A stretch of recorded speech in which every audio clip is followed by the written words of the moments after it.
नमस्ते, मैं हूं किशोर अजवाणी। आप देख रहे हैं देश का नंबर 1 हिंदी न्यूज चैनल। घड़ी इशारा कर रही है 9 बजे रात का वक्त। 100 बात की एक बात का 100 बात की एक बात में आज रूस के राष्ट्रपति व्लादिमीर पुतिन के सबसे करीबियों में एक वैगनर ग्रुप के चीफ ने बगावत कर दी। 10 मई को यूक्रेन से निकलने का ऐलान कर दिया। मॉस्को पर हुए हमले का बदला लेने के लिए रूस ने केवल 24 घंटे में करीब 100 मिसाइलें दागकर यूक्रेन को बेहाल कर दिया।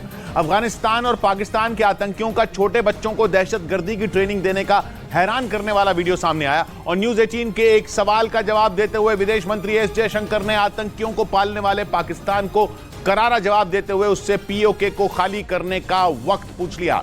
ब्रेकिंग न्यूज आ रही है रूस के राष्ट्रपति पुतिन से जुड़ी। यूक्रेन जंग और मॉस्को पर हमले के बीच पुतिन से सबसे बड़ी बगावत हो गई। पुतिन के बेहद खास और वैगनर ग्रुप के मुखिया येवगेनी प्रिगोजिन ने ही उनके खिलाफ मोर्चा खोल दिया। मॉस्को में रूस के राष्ट्रपति भवन पर ड्रोन हमले के 2 दिन बाद ही येवगेनी प्रिगोजिन ने पुतिन को बागी तेवर दिखा दिए। कहा जा रहा है कि वैगनर ग्रुप के मुखिया इन दिनों बखमुत की अहम जंग में अपने लड़ाकों के साथ उतरे हुए हैं और वहीं से उन्होंने पुतिन के खिलाफ बगावत का बिगुल फूंक दिया। पुतिन के सबसे खास साथी येवगेनी प्रिगोजिन ने ही उन्हें आंख दिखा दी।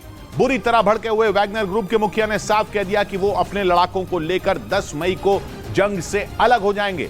ये क्रेमलिन पर हुए हमले के 2 दिन बाद ही पुतिन के लिए सबसे बुरी खबर है, क्योंकि वैगनर ग्रुप ने ही पुतिन से बगावत कर दी। यानी पुतिन की प्राइवेट आर्मी कहे जाने वाला वैगनर ग्रुप ही उनके खिलाफ खड़ा हो गया। उसके मुखिया सरेआम पुतिन को खरी खोटी सुना रहे हैं। मॉस्को पर हुए बड़े हमले के वक्त उन्हें जंग में अकेला छोड़ देने की धमकी दे रहे हैं। जबकि ऐसे वक्त में पुतिन को सबसे ज्यादा जरूरत अपने बेहद करीबी येवगेनी प्रिगोजिन की ही है, क्योंकि कहा जाता है कि पुतिन को रूस में अगर किसी पर आंख मूंद कर भरोसा है तो येवगेनी प्रिगोजिन ही है। और ऐसा हो भी क्यों नहीं। प्रिगोजिन पुतिन की उस सेना को संभालते हैं जो उनके इशारे पर दुनिया के किसी भी हिस्से में कहर ढाने के लिए तैयार रहती है। कहा जाता है कि पुतिन की टेढ़ी नजर जिस तरफ उठ जाए वैगनर ग्रुप के लड़ाके उधर खून खराबा मचा देते हैं। यही वजह है कि पुतिन के दुश्मन उनकी इस निजी सेना से थर थर कांपते हैं। लेकिन अब मॉस्को पर हुए हमले के 2 दिन बाद पुतिन के लिए एक और बुरी खबर आई, क्योंकि वैगनर ग्रुप के मुखिया ने बगावत कर दी और उन्होंने एक वीडियो के जरिए पुतिन और रूस में बैठे उनके सलाहकारों की बखिया उधेड़ कर रख दी। पुतिन को यह बता दिया कि रूस में उनके जो भरोसेमंद लोग हैं वो किसी काम के नहीं, बल्कि वो सिर्फ पुतिन को बहकावे में रखकर यूक्रेन की जंग जीतने का सपना दिखा रहे हैं। जबकि यूक्रेन युद्ध की हकीकत पूरी तरह अलग है। वहां रूसी सेना और वैगनर ग्रुप के लड़ाके गाजर मूली की तरह काटे जा रहे हैं। यूक्रेन के जवान पश्चिमी देशों से मिले हथियारों के बल पर पुतिन की फौज का बुरी तरह सफाया कर रहे हैं। येवगेनी प्रिगोजिन के मुताबिक सबसे बुरा हाल तो बखमुत में है। वहां रूसी सेना और वैगनर ग्रुप के लड़ाके दोनों को बड़ी संख्या में मारा जा रहा है और इसका एक वीडियो खुद येवगेनी प्रिगोजिन ने जारी किया, जिसमें वो खुद भी नजर आए। वहां जमीन पर खून से सने हुए वैगनर ग्रुप के कई लड़ाकों के शव भी दिखाई दिए, जिन्हें देखकर येवगेनी प्रिगोजिन की आंखों में भी खून उतरा हुआ नजर आया। У нас нехватка боеприпасов 70%। येवगेनी प्रिगोजिन अपने लड़ाकों के शव देखकर गुस्से से कांप उठे और उन्होंने वहां खड़े होकर पुतिन के खिलाफ बगावत का ऐलान कर दिया। अपने लड़ाकों के शव देखकर वैगनर ग्रुप के प्रमुख बम की तरह फट पड़े। वो पुतिन पर ही गरजने लगे। येवगेनी प्रिगोजिन ने खुली धमकी दे दी कि सिर्फ 5 दिनों बाद ही वो अपने बचे कुचे लड़ाकों को लेकर बखमुत छोड़ देंगे। और उन्होंने आरोप लगाया कि रूस में बैठकर यूक्रेन की जंग का तमाशा देख रहे पुतिन के सलाहकारों ने कानों में तेल डाल लिया है। गुस्से से भरे प्रिगोजिन गरजे कि पुतिन को चारों तरफ से घेर कर बैठे रणनीतिकारों तक उनकी आवाज नहीं पहुंच रही, जबकि उनके लड़ाके और रूसी सेना के जवान हथियारों की कमी की वजह से बखमुत में दम तोड़ रहे हैं। रूस के रक्षा मंत्री सेर्गेई शोइगु पर तो येवगेनी प्रिगोजिन बुरी तरह फट पड़े। У нас нехватка боеприпасов 70%। प्रिगोजिन ने पुतिन के दूसरे सलाहकारों को भी नहीं छोड़ा। Прутся от жизни и снимают на ютубе ролики। येवगेनी प्रिगोजिन ने पुतिन को 5 दिन का अल्टीमेटम दे दिया। यानी उन्होंने बागी तेवर दिखाते हुए पुतिन को ही यह चेतावनी दे दी कि 5 दिनों से पहले अगर भारी मात्रा में हथियार नहीं मिले तो बखमुत की जंग रूस की सेना अकेले लड़ेगी, जो रूस के जवानों के लिए खुदकुशी की ही तरह होगी, क्योंकि वैगनर ग्रुप के लड़ाकों का साथ मिलने की वजह से ही वो पिछले 8 महीने से ज्यादा वक्त से बखमुत में लड़ रहे हैं और इतनी लंबी जंग की वजह से दोनों के पास हथियारों की भारी कमी हो गई। येवगेनी प्रिगोजिन ने 2 रोज पहले ही रूस से हथियार भेजने की मांग की थी, लेकिन ऐसा हुआ नहीं, जिसके बाद बखमुत की जंग में एक ही दिन में 100 से ज्यादा वैगनर ग्रुप के लड़ाके मारे गए, क्योंकि वहां जरूरत रोजाना करीब 4000 गोलों की है, जबकि उन्हें सिर्फ 800 गोले मिले। इसके साथ ही प्रिगोजिन के मुताबिक उनके पास गोलियों की भी भारी कमी है, जिसकी वजह से बखमुत में रूसी सेना और वैगनर ग्रुप के लड़ाकों के शवों के ढेर लग गए। और अपने खूंखार लड़ाकों को जंग में हथियारों की कमी की वजह से मरते देखकर वैगनर ग्रुप के प्रमुख पुतिन पर भी प्रहार से नहीं चूके। येवगेनी प्रिगोजिन इतनी बुरी तरह भड़के हुए हैं कि माना जा रहा है कि अब वो पुतिन की भी नहीं सुनने वाले। यानी यूक्रेन की जंग के बीच ही पुतिन को एक बहुत बड़ा झटका लग सकता है। क्योंकि वैगनर ग्रुप कोई आम लड़ाकों की सेना नहीं है, बल्कि इन्हें ऐसी सख्त ट्रेनिंग दी जाती है कि ये बेहद खतरनाक बन जाते हैं। वैगनर ग्रुप के लड़ाके अपने विरोधियों पर जुल्म ढाने और उन्हें तड़पा कर मारने के लिए पूरी दुनिया में जाने जाते हैं, क्योंकि ट्रेनिंग में उन्हें सिर्फ एक ही चीज सिखाई जाती है, आदेश सुनो और उसे पूरा करो, फिर चाहे इसके लिए जान देनी पड़े या दुश्मन की जान लेनी पड़े। इसीलिए कहा जाता है कि वैगनर ग्रुप के लड़ाकों से बड़े बड़े दुश्मन भी खौफ खाते हैं। बखमुत में वैगनर ग्रुप से लड़ने वाले यूक्रेन के सैनिक खुद कह चुके हैं कि वो सबसे बेरहम लड़ाकों से जंग लड़ रहे हैं। लेकिन अब पुतिन की यही प्राइवेट आर्मी शवों की शक्ल में जमीन पर पड़ी है और उसके लड़ाकों को ट्रेनिंग देकर पत्थर बनाने वाले येवगेनी प्रिगोजिन उन शवों के पास खड़े होकर पुतिन से बगावत का बिगुल फूंक रहे हैं। और माना जा रहा है कि अगर वैगनर ग्रुप ने बगावत कर दी तो मॉस्को पर हुए हमले से बौखलाए पुतिन के माथे पर भी पसीना आ सकता है। साथ ही बखमुत जीतने का उनका सपना भी चूर चूर हो सकता है। इस बीच वैगनर ग्रुप की बगावत की वजह से पुतिन के लिए एक और बड़ी मुसीबत की आहट सुनाई देने लगी है, क्योंकि पिछले कुछ महीनों में रमजान कादिरोव ने भी रूस के रक्षा मंत्री को खूब खरी खोटी सुनाई। कादिरोव ने खुलकर पुतिन के सामने इस बात को रखा था कि रूस की रणनीति से जंग में सिर्फ नुकसान हो रहा है, क्योंकि चेचन लड़ाकों को लड़ने के लिए पूरी छूट नहीं दी गई, जिसकी वजह से यूक्रेन के जीते हुए इलाके भी रूस के हाथ से निकल गए। कुछ रोज पहले भी रमजान कादिरोव ने रूस के रक्षा मंत्री और सेना के बड़े अधिकारियों को जमकर फटकार लगाई थी। तब माना गया था कि रमजान कादिरोव भी पुतिन के खिलाफ बागी तेवर दिखा रहे हैं। हालांकि कादिरोव ने रूसी अधिकारियों को भला बुरा सुनाने के बाद भी चेचन लड़ाकों को जंग से रोका नहीं, बल्कि वो लगातार अपने लड़ाकों का हौसला बढ़ाते रहे ताकि वो ज़ेलेंस्की की सेना को हरा सके। लेकिन हाल के कुछ दिनों में उन्होंने वैगनर ग्रुप की जोरदार तारीफ भी की। जंग के बीच ही कादिरोव और येवगेनी प्रिगोजिन के बीच नजदीकी बढ़ती देखी गई, यहां तक कि कादिरोव ने कई मौकों पर उन्हें अपना भाई तक बताया। इसी वजह से यह आशंका जताई जा रही है कि वैगनर ग्रुप ने बगावत कर दी तो कादिरोव भी कहीं उसी रास्ते पर न चल पड़े, क्योंकि ऐसा हुआ तो यूक्रेन जंग में पुतिन अकेले पड़ जाएंगे। ब्रेकिंग न्यूज आ रही है क्रेमलिन हमले से जुड़ी। क्रेमलिन पर हुए हमले के बाद तमतमाई रूसी सेना ने यूक्रेन के खरसोन पर मिसाइलों और बमों की बारिश कर दी। मतलब रूस के राष्ट्रपति भवन पर हमले के बाद भड़की रूसी सेना ने यूक्रेन पर विध्वंसक पलटवार करना शुरू कर दिया है। यूक्रेन की सेना के मुताबिक पुतिन की फौज ने पिछले 24 घंटों में खरसोन के अलग अलग इलाकों में ग्रैड मल्टीपल रॉकेट लॉन्चर और ताकतवर टैंकों से 95 हमले किए। रूस का दावा है कि उसके इन हमलों में यूक्रेन की सेना को काफी नुकसान पहुंचा है। एक रोज पहले भी पुतिन की सेना ने खरसोन पर कई हमले किए थे, जिनमें 20 से ज्यादा लोगों की जान चली गई थी। और उसके कुछ ही घंटों बाद पुतिन की फौज ने वहां एक बार फिर जोरदार हमला किया। इस बार रूस ने खरसोन के अलग अलग इलाकों पर रॉकेट, बमों और मिसाइलों की बारिश कर वहां भयंकर तबाही मचा दी। मतलब पुतिन ने यूक्रेन से क्रेमलिन अटैक का इंतकाम लेना शुरू कर दिया और इन हमलों के जरिए यह साफ कर दिया कि अब उनकी सेना किसी भी कीमत पर रुकने वाली नहीं है। इसी वजह से यह दावा किया जा रहा है कि पुतिन ने यूक्रेन के शहरों का नामो निशान मिटाने की ठान ली है। इसीलिए वो यूक्रेन पर हमले के लिए अपने सबसे घातक हथियारों का इस्तेमाल कर रहे हैं। पश्चिमी मीडिया का दावा है कि पुतिन की नजर कीव पर है, लेकिन इस वक्त उसने अपनी सारी ताकत खरसोन से यूक्रेन की सेना को पीछे धकेलने में लगा रखी है। इसीलिए वो लगातार खरसोन पर विध्वंसक प्रहार कर रहे हैं। यूक्रेन का दावा है कि पिछले 24 घंटों में रूस की सेना ने खरसोन के अलग अलग इलाकों पर 95 से ज्यादा हमले किए, जिसकी वजह से वहां तबाही मच गई। रूस के मीडिया के मुताबिक इन हमलों में यूक्रेन की सेना को काफी नुकसान पहुंचा और कई मोर्चों से उन्हें पीछे हटने के लिए मजबूर भी होना पड़ा। हालांकि यूक्रेन का दावा है कि इन हमलों में किसी की मौत नहीं हुई, लेकिन रूसी हमले में 3 लोग घायल हो गए। यूक्रेन का दावा है कि खरसोन पर रूसी सेना ग्रैड मल्टीपल रॉकेट लॉन्चर, ताकतवर टैंक और ड्रोन के जरिए बमों और मिसाइलों की बारिश कर रही है। इनके अलावा लड़ाकू विमानों से भी अलग अलग इलाकों पर ताबड़तोड़ हमले किए जा रहे हैं। यूक्रेन का दावा है कि पिछले 24 घंटों में रूस ने खरसोन में 538 बम गिराए हैं। रूस के इस हमले का एक वीडियो भी सामने आया, जिसमें पुतिन की सेना आसमान से खरसोन के एक रिहायशी इलाके पर बम गिराती दिखाई दी।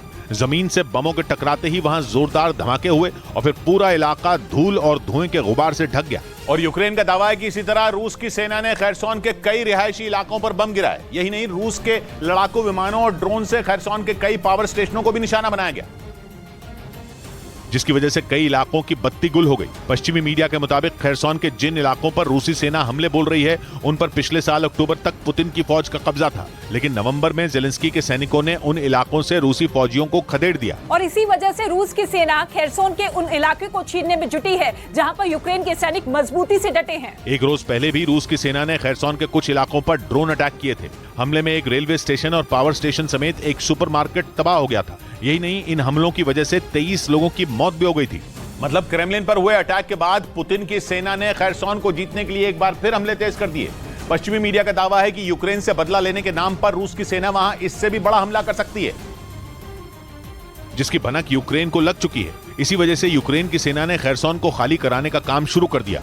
पश्चिमी मीडिया के मुताबिक रूस के राष्ट्रपति भवन पर ड्रोन से हुए हमले के पीछे कौन है, इसके सबूत रूस के पास नहीं है, लेकिन वो इसके लिए जेलेंस्की को ही जिम्मेदार ठहरा रहा है। पुतिन का आरोप है कि मॉस्को पर आतंकी हमला हुआ है, जिसे जेलेंस्की के इशारे पर अंजाम दिया गया। जबकि जेलेंस्की ये साफ कर चुके हैं कि उनका क्रेमलिन अटैक से कोई लेना देना नहीं है, लेकिन पुतिन को उन पर भरोसा नहीं। वो कसम खा चुके हैं कि जेलेंस्की को घुटनों पर लाने के लिए यूक्रेन के शहरों को मिटाकर ही दम लेंगे। और इसीलिए पुतिन कीव, ओडेसा और खैरसोन समेत यूक्रेन के कई दूसरे बड़े शहरों को दहलाने में जुटे हैं। लेकिन तबाही का सबसे बड़ा खतरा तो डोनेस्क के छोटे से शहर बखमुत पर मंडरा रहा है, क्योंकि क्रेमलिन अटैक से तमतमाए पुतिन का सारा गुस्सा बखमुत पर ही निकल रहा है। पश्चिमी मीडिया का दावा है कि बखमुत पर रूस की सेना ने TOS-1A थर्मोबैरिक MLRS से हमले शुरू कर दिए हैं। पुतिन का ये ऐसा हथियार है जो इंसानों को भाप बना देता है। इसे थर्मोबैरिक बम भी कहते हैं। बखमुत पर इस हथियार से हुए हमले के कुछ वीडियो भी सामने आए। वहां से आए एक वीडियो में बखमुत के इलाके में TOS-1A थर्मोबैरिक से दागे गए रॉकेट तबाही मचाते दिखे।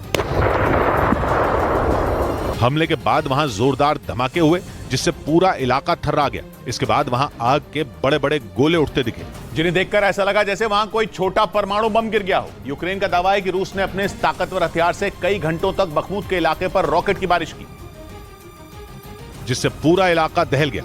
जो तस्वीरें सामने आई उनमें बखमुत के उस इलाके में एक के बाद एक कई धमाके होते दिखाई दिए और हर धमाके के साथ वहां आग और धुएं का बवंडर उठता दिखा। यही नहीं, एक दूसरी तस्वीर में रॉकेट के टकराते ही जमीन की मिट्टी आसमान में कई फीट ऊपर उठती नजर आई। इसी तरह वहां लगातार कई और धमाके हुए। वीडियो के एक दूसरे हिस्से में रिहायशी इलाकों पर भी रूसी सेना के रॉकेट और बम गिरते दिखाई दिए। बखमुत के जिस इलाके में रूस की सेना हमले बोल रही है वो पूरी तरह तबाह दिखा। वहां एक भी मकान और इमारत ऐसी नहीं दिखी जिस पर बम और मिसाइलों की मार के निशान न हो। मतलब बखमुत को जीतने के लिए पुतिन ने अपना पूरा दम लगा दिया है, क्योंकि बखमुत में पिछले 8 से ज्यादा महीनों से जंग चल रही है, लेकिन इसके बाद भी पुतिन को वहां जीत नसीब नहीं हुई और उन्हें लगातार वहां भारी नुकसान हो रहा है। पश्चिमी मीडिया का दावा है कि पिछले साल नवंबर से बखमुत में अब तक रूस के 20,000 से ज्यादा रूसी सैनिक मारे जा चुके हैं। बखमुत को जीतने के लिए रूस की सेना के साथ वैगनर ग्रुप के लड़ाकों ने भी अपनी पूरी ताकत लगा दी है। लेकिन पश्चिमी देशों से मिले हथियारों के दम पर यूक्रेन की सेना अभी भी वहां पर डटी हुई है। इसीलिए दावा किया जा रहा है कि पुतिन ने बखमुत पर कब्जा करने के लिए अपने सबसे घातक हथियार TOS-1A थर्मोबैरिक को मैदान में उतार दिया। बताया जाता है कि ये एक तरह का छोटा परमाणु बम है जिसके वार से बंकर में छिपे सैनिक तक नहीं बच पाते हैं, क्योंकि इसके फटने के बाद इतनी भयानक गर्मी पैदा होती है कि आसपास का पूरा इलाका जल जाता है। इंसानों का तो नामो निशान तक नहीं बचता, यहां तक कि बंकर, बख्तरबंद गाड़ियां और ताकतवर टैंक तक राख के ढेर में बदल जाते हैं।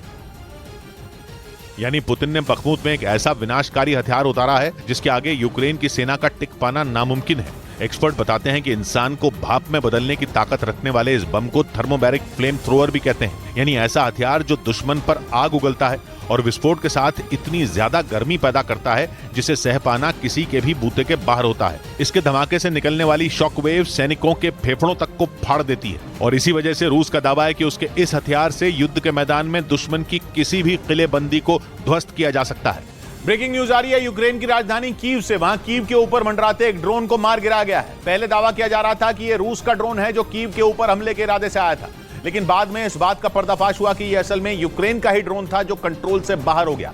जानकारी के मुताबिक यह ड्रोन कीव के इंडिपेंडेंस स्क्वायर के ऊपर मंडरा रहा था। यूक्रेन को डर था कि बेकाबू हो चुका उसका यह ड्रोन कहीं वहां मौजूद सरकारी इमारतों को नुकसान न पहुंचा दे, इसलिए यूक्रेन की सेना ने कीव के ऊपर मंडरा रहे अपने ही ड्रोन को आसमान में ढेर कर दिया, जिसका एक वीडियो भी यूक्रेन की सेना की तरफ से जारी किया गया, जिसमें एक ड्रोन कीव शहर के ऊपर मंडराता नजर आया। रूस का दावा है कि यूक्रेन ने इसे रूस का ड्रोन समझकर उस पर हमला किया, जबकि वो यूक्रेन का ही था। यूक्रेन के मीडिया का दावा है कि यह बारख्ताश TB2 ड्रोन था जो यूक्रेन को तुर्की से मिला था, जिसे यूक्रेन ने कीव की बाहरी सीमा की सुरक्षा में तैनात किया था। लेकिन अचानक उसका कंट्रोल यूक्रेन के हाथ से निकल गया और वो उड़ते हुए कीव शहर के बीचों बीच पहुंच गया, जिसके बाद जेलेंस्की की सेना के पास उसे बर्बाद करने के अलावा कोई चारा नहीं बचा, क्योंकि वो तेज रफ्तार से कीव के रिहायशी इलाकों की तरफ बढ़ने लगा। इसके अलावा वो तेजी से आसमान से नीचे की तरफ भी आ रहा था। इसलिए उसे रोकने के लिए कीव ने अपनी मिसाइलों को एक्टिव कर दिया। जो वीडियो सामने आया उसमें यूक्रेन की सेना उसे रोकने के लिए एक मिसाइल दागती दिखी जो ड्रोन के बगल से निकल गई। इसके बाद ड्रोन पर एक दूसरी मिसाइल चलाई गई जिसके ड्रोन से टकराते ही वो हवा में तबाह हो गया।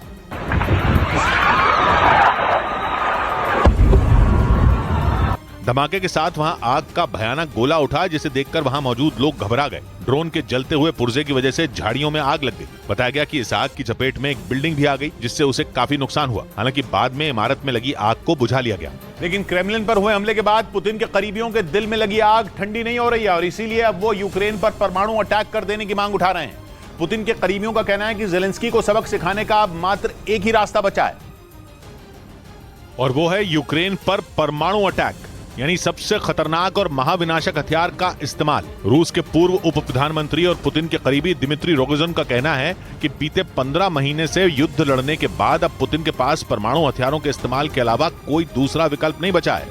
असल में मॉस्को में हुए ड्रोन हमले के बाद पूरे रूस में गुस्सा है। वहां लगातार ये मांग की जा रही है कि पुतिन की जान लेने की कोशिश करने वाले जेलेंस्की को इसकी सजा मिलनी चाहिए और यूक्रेन पर छोटे मोटे हमले नहीं बल्कि सीधे परमाणु बम गिरा देना चाहिए।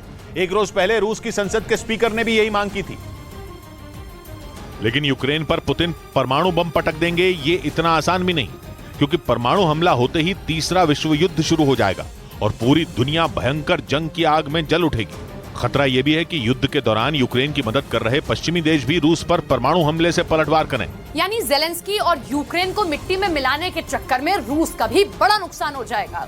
हालांकि पुतिन मॉस्को पर हुए ड्रोन हमले का बदला नहीं लेंगे ऐसा भी नहीं। पश्चिमी मीडिया के मुताबिक पुतिन की प्लानिंग जेलेंस्की से बदला लेने के साथ ही उन ताकतों को भी तहस नहस करने की है जिन्होंने जेलेंस्की को ड्रोन हमले के लिए उकसाया। और इसका ट्रेलर भी बीते 2 दिन में रूस की सेना ने दिखा दिया। यूक्रेन के कई शहरों पर ताबड़तोड़ हमले हो रहे हैं। मिसाइल और ड्रोन के जरिए पुतिन की फौज जेलेंस्की की सेना को सबक सिखाने में जुटी है। लेकिन अगर परमाणु हमले की नौबत आती है तो भी पुतिन की तैयारी बेहद पुख्ता है, क्योंकि उनकी सेना यूक्रेन पर 3 तरफ से परमाणु हमला कर सकती है। पश्चिमी मीडिया के मुताबिक काला सागर में पुतिन ने ऐसे जंगी जहाज तैनात कर रखे हैं जिन पर कलिब्र मिसाइलें हैं जो परमाणु हमला करने में सक्षम हैं। वहीं यूक्रेन के पड़ोसी बेलारूस में भी पुतिन परमाणु हथियार तैनात कर चुके हैं, यानी वहां से भी वो हमला कर सकते हैं। और इसके अलावा रूस अपनी जमीन से सीधे यूक्रेन के शहरों को निशाना बनाकर परमाणु बम गिरा सकता है। मतलब यह कि पुतिन अगर चाहें तो परमाणु बम पटककर पलक झपकते ही दुनिया के नक्शे से यूक्रेन का नामो निशान मिटा सकते हैं, जिसकी धमकी भी वो कई बार दे चुके हैं। ब्रेकिंग न्यूज है रूस यूक्रेन युद्ध पर। खबर है कि रूस ने यूक्रेन पर अपनी बेहद ताकतवर मिसाइल किंजल दाग दी, वो भी यूक्रेन की राजधानी कीव पर। मतलब यूक्रेन की राजधानी को तबाह करने के लिए रूस ने बेहद ताकतवर मिसाइल दाग दी। हालांकि यूक्रेन ने दावा किया कि उसने रूस की तरफ से दागी गई किंजल मिसाइल को हवा में ही नष्ट कर दिया, लेकिन रूस की तरफ से किंजल मिसाइल का दागा जाना ही बहुत बड़ी खबर है, क्योंकि कीव पर हमलों का यह नया दौर उस दिन शुरू हुआ जब मॉस्को में ड्रोन से हुए हमले को नाकाम किया गया। कीव पर उसके बाद से ही लगातार सायरन बज रहे हैं। कीव की सुरक्षा में तैनात यूक्रेन की फौज के अधिकारी अब तक दर्जनों हमलों को नाकाम करने का दावा कर चुके हैं, जिनमें उसके लिए सबसे बड़ी कामयाबी रूस की किंजल मिसाइल को नष्ट करना माना जा रहा है। किंजल मिसाइल रूस के अचूक हथियारों में एक गिनी जाती है। इससे पहले भी यूक्रेन की तरफ से दावा किया जा चुका है कि उसने रूस की किंजल मिसाइल को नाकाम कर दिया, लेकिन अब तक उसने ऐसे किसी दावे से जुड़ा कोई सबूत नहीं दिया था। मगर इस बार तो कुछ तस्वीरें भी सामने आई। ये तस्वीरें नष्ट की जा चुकी रूस की किंजल मिसाइल की हैं। किंजल एक हाइपरसोनिक मिसाइल है जो हवा से दागी जाती है, मतलब हवा में उड़ रहे किसी एयरक्राफ्ट पर तैनात कर इसे दागा जाता है। लेकिन ये मिसाइल इतनी खतरनाक है कि अगर कीव पर यह मिसाइल गिर गई होती तो वहां लाशों का ढेर लग जाता। हालांकि यूक्रेन ने दावा कर दिया कि उसने इस मिसाइल के हमले को नाकाम कर दिया, लेकिन हर बार वो रूस के इस तरह के हमलों से निपट पाएगा इसका भरोसा तो खुद यूक्रेन को भी नहीं है, क्योंकि पिछले 3 दिनों में यूक्रेन के आसमान से पुतिन मौत बरसा रहे हैं। यूक्रेन के तकरीबन हर शहर में ड्रोन और मिसाइलें बरस रही हैं। लेकिन सबसे ज्यादा टेंशन यूक्रेन के लिए कीव है, क्योंकि पुतिन की किंजल मिसाइल के हमले ने यह तो साफ कर दिया है कि उनका अगला टारगेट अब कीव है। ऊपर से किंजल मिसाइलों के ताबड़तोड़ हमले शुरू हो गए तो कीव पर लगे एयर डिफेंस सिस्टम तबाह होने में देर नहीं लगेगी। किंजल एक ऐसी मिसाइल है जो रूस की सेना का गुरूर है। इसकी रेंज है 3000 किलोमीटर और रफ्तार है 12 मैक, यानी आवाज की गति से 12 गुना तेज। इसे दागने के लिए रूस की फौज Tu-22 बॉम्बर या फिर मिग-31 का इस्तेमाल करती है। एक दिन पहले ही यह खबर आई थी कि पुतिन ने यूक्रेन में अपने सबसे खतरनाक बॉम्बर Tu-22 भेजे हैं ताकि वो यूक्रेन के शहरों पर ताबड़तोड़ बम बरसा सकें। लेकिन इस बात की खबर अब सामने आई है कि रूस ने यह बॉम्बर किंजल मिसाइल गिराने के लिए यूक्रेन के आसमान में भेजे थे। मतलब साफ है कि मॉस्को में हुए ड्रोन अटैक के बाद रूस के तेवर बदल चुके हैं। और अब वो अपने सबसे खतरनाक हथियारों को भी युद्ध में इस्तेमाल करने से पीछे नहीं हटेगा। मतलब ये कि भले ही वो परमाणु बम का इस्तेमाल न करे, लेकिन वैसी ही तबाही मचाने के लिए उसके पास दूसरे हथियार भी मौजूद हैं, जिससे वो यूक्रेन के शहरों को तबाह करने के लिए कभी भी बमों की बारिश कर देंगे। यही बात खुद यूक्रेन के राष्ट्रपति जेलेंस्की भी समझ रहे हैं और शायद इसीलिए वो कीव लौटने का फैसला नहीं कर पा रहे। मॉस्को पर हमले के वक्त वो फिनलैंड में थे, उसके बाद से ही वो अलग अलग देशों में जा रहे हैं, लेकिन कीव नहीं लौटे। माना जा रहा है कि जेलेंस्की को भी जान का खतरा सता रहा है और इसीलिए वो अभी कीव लौटने का जोखिम नहीं उठाना चाहते, क्योंकि उन्हें भी मालूम है कि पुतिन मॉस्को में हुए ड्रोन अटैक का बदला लेने के लिए कोई भी खतरनाक कदम उठा सकते हैं और इसी से बचने के लिए कीव में भी तैयारियां शुरू हो गई। वहां इजराइल से मिले एयर डिफेंस सिस्टम का ट्रायल शुरू कर दिया गया, जिससे वक्त रहते उसे रूस के हमलों का पता चल जाए और वो उनसे बच सके, ताकि जंग में उसका ज्यादा नुकसान न हो। और इसमें उसकी मदद इजराइल का एयर डिफेंस सिस्टम करेगा। यही वजह है कि इजराइल से मिले इसी एयर डिफेंस सिस्टम का यूक्रेन ने ट्रायल भी शुरू कर दिया, जो यूक्रेन को मिसाइल अटैक होने पर फौरन अलर्ट कर देगा। यूक्रेन की वायुसेना का दावा है कि रूस ने एक रात पहले 24 बार ड्रोन से यूक्रेन पर हमला किया।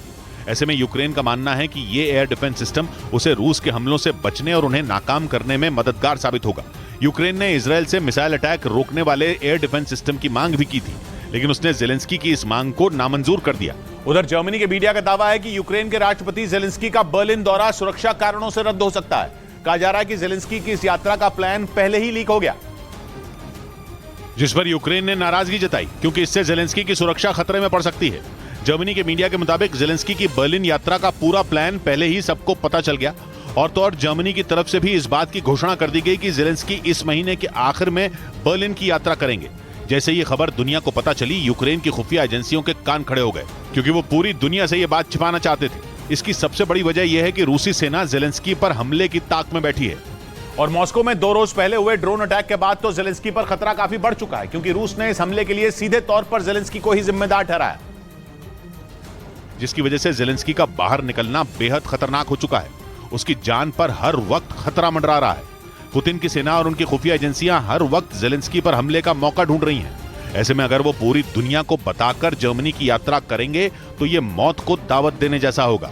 जर्मनी के मीडिया के मुताबिक इसी वजह से यूक्रेन नाराज है कि जेलेंस्की की यात्रा का प्लान कैसे लीक हो गया। माना जा रहा है कि इस खबर के सामने आने के बाद जेलेंस्की अपनी यात्रा रद्द भी कर सकते हैं। हालांकि जंग के बीच ही जेलेंस्की ने अमेरिका और ब्रिटेन समेत कुछ देशों का दौरा किया था, लेकिन उनके इस दौरे की भनक पहले किसी को भी नहीं लगी थी। लेकिन अब जेलेंस्की को अपने सामने बहुत बड़ा खतरा नजर आ रहा है, क्योंकि मॉस्को में ड्रोन हमले के लिए उन्हें ही जिम्मेदार माना जा रहा है। 2 रोज पहले ही मॉस्को पर हुए ड्रोन हमले ने पुतिन को भी दहला दिया था, जिसके बाद रूस के मीडिया ने दावा किया कि पुतिन ने हमलावर ड्रोन को रोकने के लिए आसमान में खतरनाक चीलों को उतार दिया, जो दुश्मन के ड्रोन को मार गिराने के लिए पूरी तरह मुस्तैद हैं। क्योंकि इन्हें ट्रेनिंग ही इस बात की दी गई है कि जैसे ही बम बरसाने वाला या फिर आत्मघाती ड्रोन नजर आए तो वो उस पर टूट पड़े। रूस के मीडिया का दावा है कि इसीलिए क्रेमलिन की सुरक्षा के लिए रूस ने ईगल इंटरसेप्टर आर्मी बना दी। मतलब रूस ने खतरनाक चीलों की एक ऐसी टुकड़ी तैयार की है जो दुश्मन के ड्रोन को देखते ही उस पर हमला बोल देती। रूस के मीडिया की तरफ से इसका एक वीडियो भी जारी किया गया, जिसमें एक चील आसमान में उड़ रहे एक ड्रोन पर अटैक करती नजर आई। उस चील ने न सिर्फ उस ड्रोन को जमीन पर गिराया, बल्कि वो उस पर बैठ भी गई ताकि वो ड्रोन दोबारा ना उड़ सके। रूस के मीडिया का दावा है कि इन चीलों को ड्रोन पर हमला करने के साथ उनकी जानकारी अपने ट्रेनर तक पहुंचाने की भी खास ट्रेनिंग दी गई है, जिसके लिए ये चीलें जोर जोर से खास तरह की आवाजें निकालती हैं, ताकि उनके ट्रेनर को इस बात की जानकारी मिल जाए कि हमलावर ड्रोन को मार गिराया गया है। रूस की मीडिया का दावा है कि ये चीलें हल्के ड्रोन को फौरन मार गिराने की ताकत रखती हैं। इसके अलावा इन्हें बड़े ड्रोन पर भी प्रहार करने की ट्रेनिंग दी गई है, ताकि जिस तरह का हमला 2 रोज पहले क्रेमलिन पर हुआ उसे रोकने में ये मदद कर सकें। हालांकि रूस का राष्ट्रपति भवन दुनिया की सबसे सुरक्षित जगहों में एक है। पुतिन की इजाजत के बगैर वहां परिंदा भी पर नहीं मार सकता। रूस के मीडिया का दावा है कि क्रेमलिन की सुरक्षा में दुनिया के सबसे ताकतवर हथियार हर वक्त मुस्तैद रहते हैं। यहां तक कि क्रेमलिन से पुतिन के निकलने पर वहां की एयर स्पेस तक बंद कर दी जाती है। साफ शब्दों में कहे तो रूस का राष्ट्रपति भवन वो अभेद्य किला है जिसे किसी भी तरह भेदा नहीं जा सकता। लेकिन इसके बावजूद 2 हमलावर ड्रोन क्रेमलिन तक पहुंच गए थे। रूस का आरोप है कि पुतिन की हत्या करने के लिए ड्रोन से क्रेमलिन पर अटैक की साजिश रची गई थी। हालांकि रूसी सेना ने उन्हें वक्त रहते ही ढेर कर दिया था, लेकिन इस घटना के बाद क्रेमलिन की सुरक्षा पर सवाल खड़े हो गए।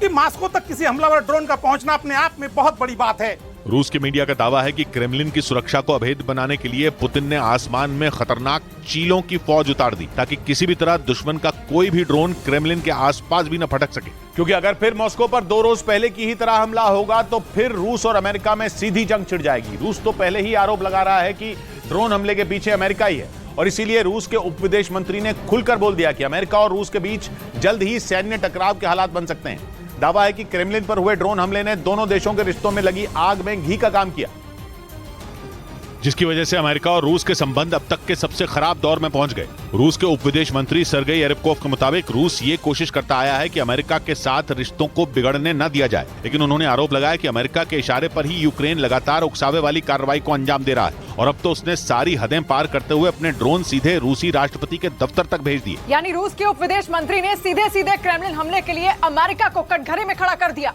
और दावा किया कि अमेरिका भले ही इससे इनकार करे लेकिन उस पर कोई भरोसा नहीं करेगा। सर्गेई एरिपकोव के मुताबिक यूक्रेन जंग के बीच ऐसी हरकतें रूस और अमेरिका के बीच सैन्य टकराव के हालात बना सकती हैं, क्योंकि पुतिन तो अमेरिका से जंग की शुरुआत से ही चिड़े बैठे हैं और अब मॉस्को में हमले को भी वो अमेरिका की ही साजिश मान रहे हैं।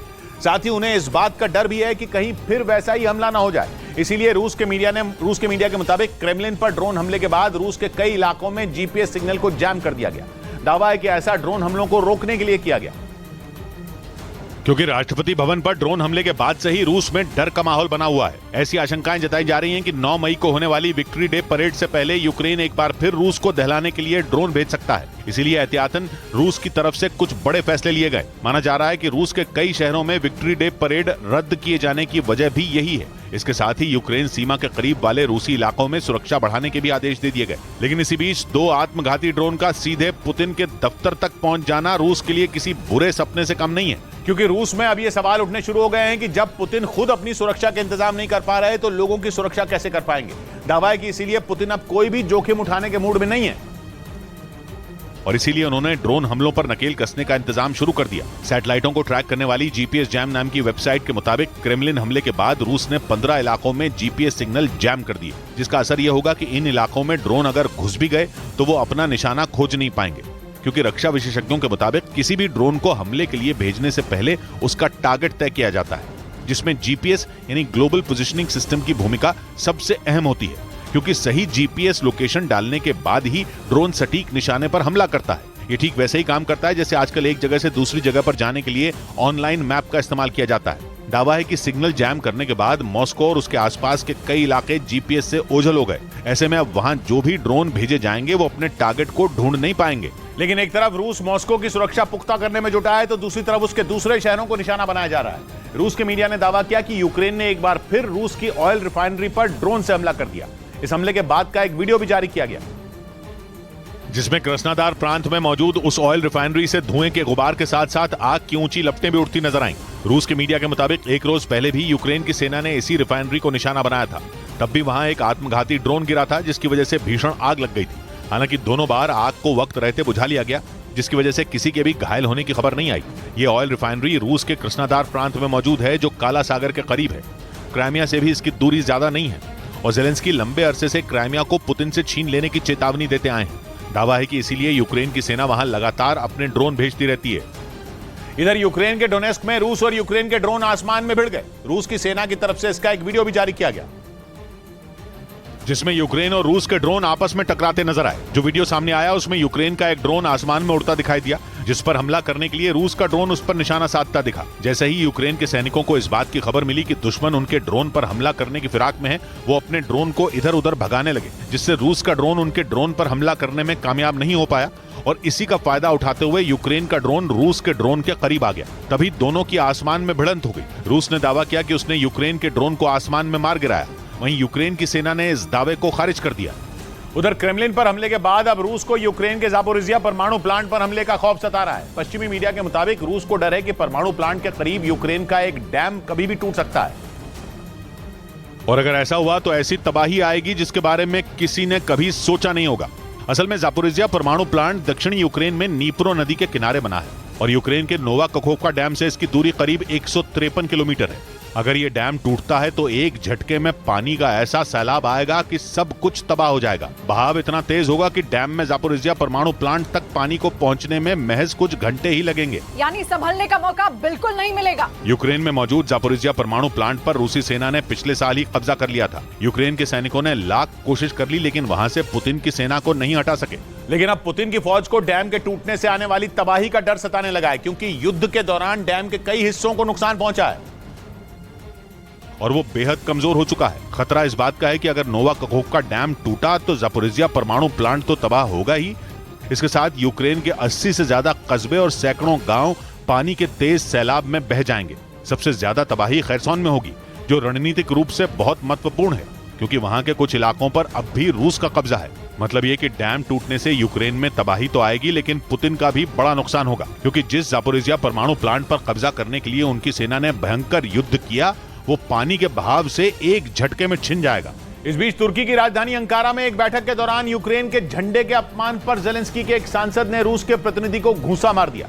इस हंगामे की शुरुआत तब हुई जब बैठक के बाद यूक्रेन के वो सांसद अपने देश का झंडा लहराने लगे और तभी वहां मौजूद रूस के प्रतिनिधि उनके पास पहुंच गए और उस सांसद के हाथ से उन्होंने यूक्रेन का झंडा छीन लिया, जिस पर भड़के यूक्रेन के सांसद ने उन पर घूंसों की बरसात कर दी। इसके बाद तो उन दोनों के बीच हाथापाई शुरू हो गई, लेकिन वहां मौजूद सुरक्षा कर्मियों और दूसरे देशों के प्रतिनिधियों ने तुरंत बीच बचाव किया। उन्होंने किसी तरह उन दोनों नेताओं को एक दूसरे से अलग किया, तब जाकर वो शांत हुए। तुर्की की राजधानी अंकारा में यह बैठक पाब्सेक यानी Parliamentary Assembly of the Black Sea Economic Cooperation ने बुलाई थी, जो बाद में रूस और यूक्रेन के बीच जंग के मैदान में बदल गई। क्योंकि 2 दिन पहले मॉस्को में हुए ड्रोन हमले के बाद रूस और यूक्रेन के बीच दुश्मनी चरम पर पहुंच चुकी है। रूस इस हमले के लिए यूक्रेन को जिम्मेदार ठहराकर उसे निशाना बना रहा है और इसी वजह से यूक्रेन के कई शहरों पर एक साथ हमले हो रहे हैं। पुतिन के सैनिक न सिर्फ ड्रोन से बल्कि लड़ाकू विमानों के जरिए भी बमों और मिसाइलों की बारिश करने में जुटे हैं। यानी मॉस्को में हुए ड्रोन अटैक के बाद रूस ने यूक्रेन से बदला लेना शुरू कर दिया है। रूस के बदले की भावना का यही असर तुर्की में भी दिखा, जहां बैठक में यूक्रेन का झंडा लहराने पर पुतिन के प्रतिनिधि आपा खो बैठे और उन्होंने यूक्रेन के सांसद से उनके देश का झंडा छीनकर अपने गुस्से का इजहार करने की कोशिश की। लेकिन वहां मौजूद किसी को भी ये उम्मीद नहीं थी कि यूक्रेन के सांसद उन्हें इस तरह जवाब देंगे। उधर पश्चिमी मीडिया का दावा है कि रूस का सामना करने के लिए यूक्रेन को जल्द ही हॉलैंड से F-16 फाइटर जेट मिल सकता है। हॉलैंड इससे पहले भी जेलेंस्की के सैनिकों के लिए पेट्रियट मिसाइल डिफेंस सिस्टम समेत कई घातक हथियार भिजवा चुका है और पश्चिमी मीडिया का दावा है कि इस बार उसने जेलेंस्की को F-16 फाइटर जेट देने का भी वादा कर दिया। अमेरिका के इस लड़ाकू विमान की गिनती दुनिया के सबसे खतरनाक फाइटर जेट में होती है। इसी वजह से जेलेंस्की पिछले कई महीनों से F-16 की मांग कर रहे थे। वो इन दिनों हॉलैंड की ही यात्रा पर है और इस बार उनकी मांग मान ली गई।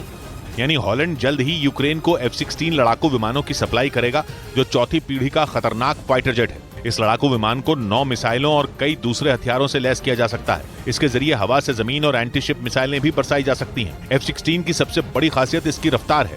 ये 2400 किलोमीटर प्रति घंटा की रफ्तार से उड़ान भर सकता है और इसी वजह से जेलेंस्की लंबे वक्त से अपनी सेना के बेड़े में F-16 लड़ाकू विमान को शामिल करना चाहते थे, जिसके लिए उन्होंने अमेरिका से भी गुहार लगाई थी। लेकिन अमेरिका ने उन्हें अब तक ये फाइटर जेट नहीं दिया, जबकि जंग की शुरुआत से ही बाइडेन यूक्रेन को सबसे ज्यादा हथियारों की सप्लाई कर रहे हैं। इसी के बाद जेलेंस्की ने हॉलैंड से F-16 की मांग की थी। हॉलैंड ने हाल ही में यूक्रेन को पेट्रियट मिसाइल डिफेंस सिस्टम भी भेजे थे। पेट्रियट दुनिया के सबसे खतरनाक एयर डिफेंस सिस्टम में एक है। इसकी मदद से एक बार में 4 मिसाइलें दागी जा सकती हैं। ये इतना ताकतवर है कि बैलिस्टिक और क्रूज मिसाइलों के अलावा आधुनिक लड़ाकू विमानों को भी ढेर कर सकता है। इस बीच पश्चिमी मीडिया ने एक और बड़ा दावा कर दिया, जिसके मुताबिक मॉस्को अटैक के बाद अचानक सुपर पावर अमेरिका को यूक्रेन की हवाई सुरक्षा की चिंता सताने लगी। इसी वजह से बाइडेन यूक्रेन को जल्द से जल्द ताकतवर एयर डिफेंस सिस्टम देना चाहते हैं। क्योंकि जब से रूस के राष्ट्रपति भवन पर ड्रोन से हमले की खबर आई, तब से पुतिन बौखलाए हुए हैं। पश्चिमी मीडिया के मुताबिक रूस के राष्ट्रपति जल्द ही यूक्रेन पर बहुत बड़ा हमला करने की योजना बना रहे हैं। इसके लिए उन्होंने कई बैठकें में की। यही नहीं, रूस के कुछ नेताओं ने तो दावा किया है कि यूक्रेन के दोस्तों से भी चुन चुन कर बदला लिया जाएगा। मतलब यह कि रूस के निशाने पर अमेरिका भी हो सकता है, क्योंकि क्रेमलिन पर हुए ड्रोन हमले को पुतिन अपने आत्मसम्मान पर चोट मान रहे हैं। इसीलिए यूक्रेन को डर सता रहा है कि रूस की तरफ से हमला बहुत जल्द हो सकता है, जबकि यूक्रेन के पास अब तक कोई ऐसा एयर डिफेंस सिस्टम नहीं है जो रूस की ताकतवर मिसाइलों से उसे बचा पाए। इसीलिए अमेरिका यूक्रेन को ताकतवर एयर डिफेंस सिस्टम देना चाहता है, जिससे रूस की तरफ से होने वाले हवाई हमलों का सामना जेलेंस्की की सेना कर पाए। दावा किया जा रहा है कि यूक्रेन से बदला लेने के लिए रूस का प्लान सीधे जेलेंस्की को टारगेट करना है। और इसके लिए वो धमकी भी दे चुका है कि इस बार यूक्रेन के रिहायशी इलाकों की बजाय वहां के राष्ट्रपति निशाने पर हैं और उन पर कभी भी जानलेवा हमला हो सकता है। इसलिए अमेरिका यूक्रेन के साथ जेलेंस्की को सुरक्षित करने के लिए ताकतवर एयर डिफेंस सिस्टम मुहैया कराने की सोच रहा है। और पश्चिमी मीडिया के मुताबिक अमेरिका में हुई एक हाई लेवल मीटिंग में इस बात पर कुछ अहम फैसले लिए गए। यह तय किया गया कि अगले 48 से 72 घंटों में यूक्रेन को मदद पहुंचाई जाएगी। यही नहीं, नेटो के सदस्य देशों से भी यूक्रेन को मदद भेजने के लिए कहा गया। साथ ही बेलारूस और काला सागर में रूस की होने वाली हर हलचल पर नजर बनाए रखने पर भी जोर दिया गया, क्योंकि दावा किया गया कि रूस सीधे नहीं बल्कि बेलारूस या काला सागर के रास्ते यूक्रेन पर हमले की प्लानिंग बना रहा है। इसीलिए अमेरिका ने नेटो देशों से भी यूक्रेन की मदद करने की गुहार लगाई, क्योंकि बेलारूस यूक्रेन का पड़ोसी है जो रूस का दोस्त है और यूक्रेन के ठीक उत्तर में है, जबकि काला सागर यूक्रेन के दक्षिण में है। पूर्व में तो खुद रूस की सीमा जुड़ती है। इसीलिए अमेरिका मान रहा है कि इन तीनों दिशाओं से यूक्रेन पर ताबड़तोड़ हवाई हमलों की योजना बनाई जा रही है। इसीलिए अमेरिका ने नेटो देशों से भी सतर्क रहने और यूक्रेन को ताकतवर हथियार देने के लिए कहा। अमेरिका की कोशिश यूक्रेन में इतने एयर डिफेंस सिस्टम लगाने की है कि रूस की एक भी मिसाइल यूक्रेन का कुछ न बिगाड़ पाए। उधर स्वीडन ने नेटो की सदस्यता पाने के लिए नया कानून बना दिया। इस नए कानून की मदद से स्वीडन को आतंकवाद पर लगाम लगाने में मदद मिलेगी। तुर्की ने स्वीडन पर आतंकियों पर सख्ती न बरतने का आरोप लगाया था, जिसकी वजह से नेटो में उसकी एंट्री नहीं हो पाई थी। और अब इस नए कानून को लेकर स्वीडन चाहता है कि वो तुर्की की शिकायतें दूर करे ताकि नेटो में शामिल होने का उसका सपना पूरा हो सके। स्वीडन का मानना है कि आतंकवाद विरोधी कानून के जरिए उसे नेटो में एंट्री मिल जाएगी, क्योंकि पिछले साल जब स्वीडन ने नेटो का सदस्य बनने के लिए आवेदन किया था तो तुर्की के अलावा सभी 28 नेटो सदस्यों ने उसे मंजूरी दे दी थी। लेकिन तुर्की और हंगरी ने आतंकवाद के मुद्दे पर अड़ंगा लगा दिया था। तुर्की का आरोप था कि स्वीडन और फिनलैंड दोनों मिलकर तुर्की विरोधी आतंकी संगठनों को खुला समर्थन देते रहे। तुर्की का इशारा कुर्दिस्तान वर्कर्स पार्टी की ओर था, जो तुर्की से अलग देश की मांग करने वाला संगठन है। तुर्की की उसी शिकायत के बाद स्वीडन ने बड़ा कदम उठाते हुए इस आतंकवाद विरोधी कानून को बनाने का फैसला किया, ताकि जब वो नेटो में फिर से आवेदन करे तो इस बार सभी सदस्य उसका साथ दें। इस नए कानून के तहत आतंकवादी गतिविधियों में शामिल होने पर 4 से 8 साल तक की सजा का प्रावधान रखा गया, जिसे 1 जून से लागू कर दिया जाएगा। यूक्रेन पर रूस के हमले के बाद से ही स्वीडन नेटो में शामिल होना चाहता है, क्योंकि उसे डर है कि कहीं रूस उस पर भी हमला न कर दे, क्योंकि बाल्टिक सागर के सामने ही स्वीडन है और रूस का कलिनिनग्राद बाल्टिक सागर से लगा हुआ है। रूस की नौसेना का बाल्टिक सागर मुख्यालय भी कलिनिनग्राद में ही है। यही वजह है कि स्वीडन नेटो में शामिल होना चाहता है। वहीं यूक्रेन की जंग पर अब तक कोई पाला नहीं पकड़ने वाला इजरायल रूस के पड़ोसी एस्टोनिया की बहुत बड़ी मदद करने जा रहा है। इजरायल इस युद्ध में तटस्थ बना हुआ है, क्योंकि वो पुतिन को नाराज करने का खतरा नहीं उठाना चाहता। लेकिन एस्टोनिया के मीडिया की खबर है कि अब इजरायल एस्टोनिया को बेहद घातक लंबी रेंज के ड्रोन देने वाला है। क्योंकि एस्टोनिया देश तो छोटा है, लेकिन रूस के यूक्रेन पर हमले के बाद से वो पुतिन के खिलाफ बड़ी बड़ी बातें करने में लगा है। वो एकदम खुलकर यूक्रेन के साथ खड़ा है, उसकी हर मुमकिन मदद कर रहा है और एक नहीं 10 बार पुतिन को सीधे सीधे ललकार चुका है। एस्टोनिया की प्रधानमंत्री तो पुतिन से यूक्रेन की जंग में चली एक एक गोली तक का हिसाब मांग चुकी हैं।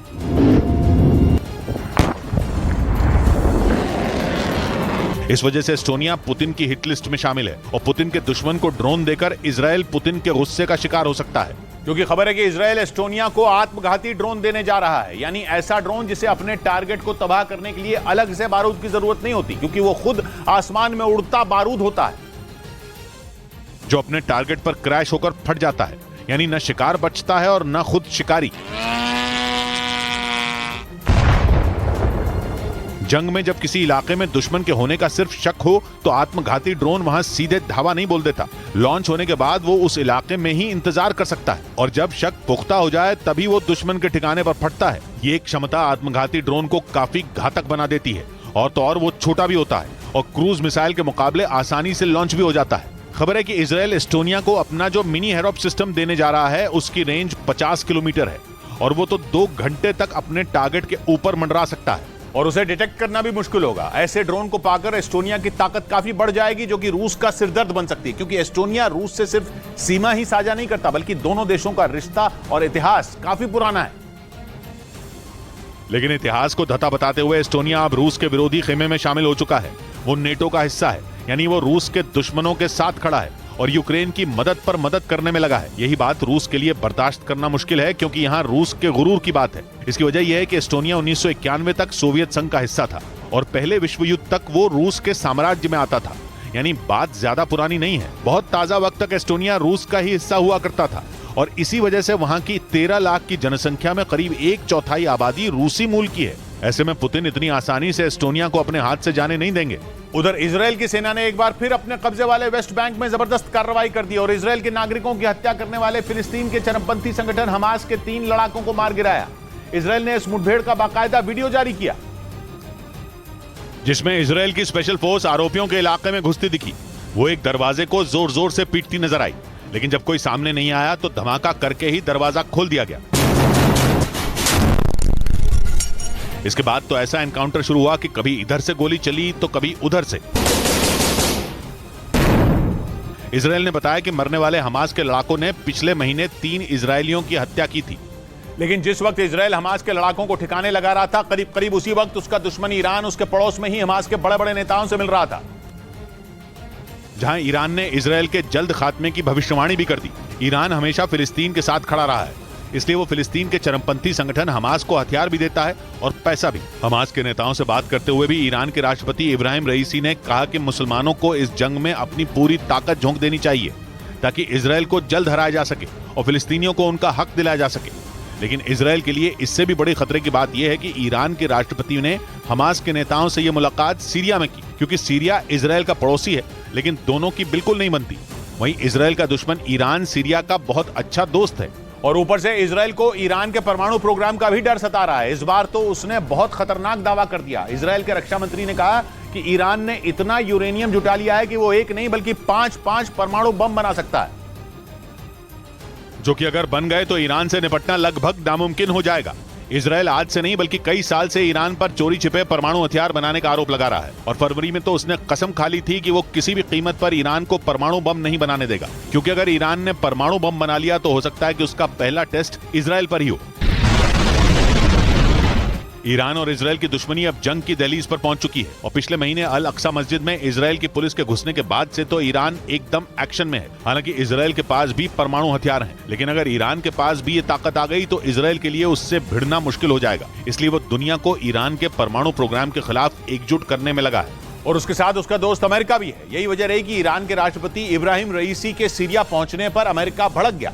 उसने बयान जारी कर कहा कि ईरान और सीरिया की करीबी से सिर्फ उसके साथियों और पश्चिम एशिया के इलाके को ही खतरा नहीं है, बल्कि ये दोस्ती पूरी दुनिया के लिए मुसीबत है, क्योंकि ईरान परमाणु हथियार बनाने में लगा है। ईरान और सीरिया दोनों अमेरिका के दुश्मन हैं। अमेरिका सीरिया के गृह युद्ध में कूदा हुआ है, वो वहां आईएसआईएस के आतंकियों से लड़ रहा है। इस काम के लिए अमेरिका सीरिया की सरकार के खिलाफ खड़े विद्रोहियों की मदद ले रहा है, लेकिन ईरान ने विद्रोहियों से सीरिया की सरकार को बचाए रखने के लिए अपने हजारों लड़ाके वहां उतारे हुए हैं और अमेरिका सीरिया की सरकार के एकदम खिलाफ है, बल्कि वो तो उसको उखाड़ फेंकने की मांग भी कर चुका है।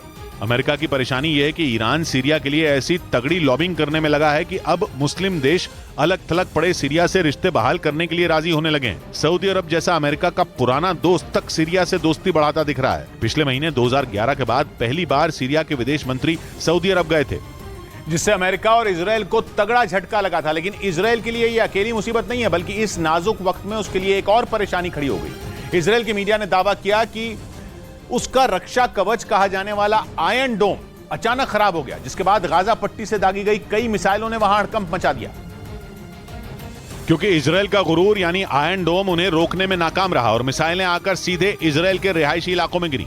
इजराइल की मीडिया ने दावा किया कि यह किसी तकनीकी खराबी की वजह से हुआ, जिसके बाद गाजा पट्टी से होने वाले हमलों ने इजराइल को काफी नुकसान पहुंचाया। हालांकि इजराइल की मीडिया के मुताबिक इसे सुधारने पर फौरन काम शुरू कर दिया गया था। जानकारी के मुताबिक यह घटना मंगलवार की शाम की थी और आयरन डोम को रात तक फिर से दुरुस्त कर लिया गया। लेकिन आयरन डोम के ठप पड़ने की खबर ने इजराइल के प्रधानमंत्री नेतन्याहू की धड़कनें बढ़ा दी। ऐसा इसलिए क्योंकि इजराइल इस वक्त हमले के हाई अलर्ट पर है, क्योंकि उसका सबसे बड़ा दुश्मन ईरान उसके खिलाफ मुस्लिम देशों की फौज तैयार करने में जुटा है। पिछले दिनों ईरान और इजराइल ने सीधे सीधे एक दूसरे को तबाह करने की धमकी भी दी थी। यहां तक कि ईरान के राष्ट्रपति ने तो इजराइल के दुश्मन सीरिया का दौरा भी किया। वहीं उसके विदेश मंत्री ने इजराइल के पड़ोसी देश और कट्टर दुश्मन लेबनान पहुंचकर आतंकी संगठन हिजबुल्लाह के कमांडर से बैठक भी की, जिसके बाद इजराइल पर किसी भी वक्त हमला होने की आशंका जताई जाने लगी और ऐसे मुश्किल वक्त में उसके सबसे मजबूत सुरक्षा कवच का टूटना उसके लिए चिंता का सबब बन गया। हालांकि इजराइल का दावा है कि उसने इस समस्या को वक्त रहते सुलझा लिया। मतलब अगर ईरान या उसके किसी साथी ने हवाई हमले की कोशिश की तो आयरन डोम इसका जवाब देने के लिए पूरी तरह तैयार है।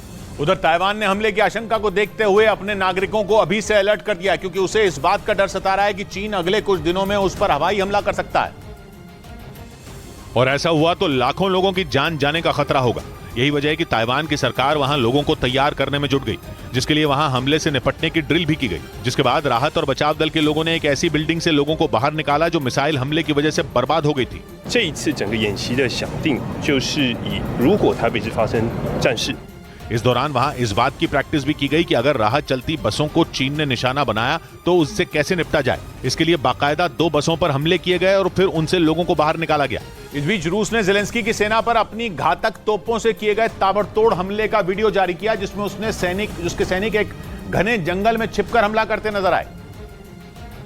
और इस दौरान रूस के सैनिकों ने दुश्मन के ठिकाने पर एक के बाद एक कई जोरदार धमाके किए। गोलों की बरसात से पूरा इलाका थर्रा उठा। इसके बाद जो हुआ, ब्रेक के बाद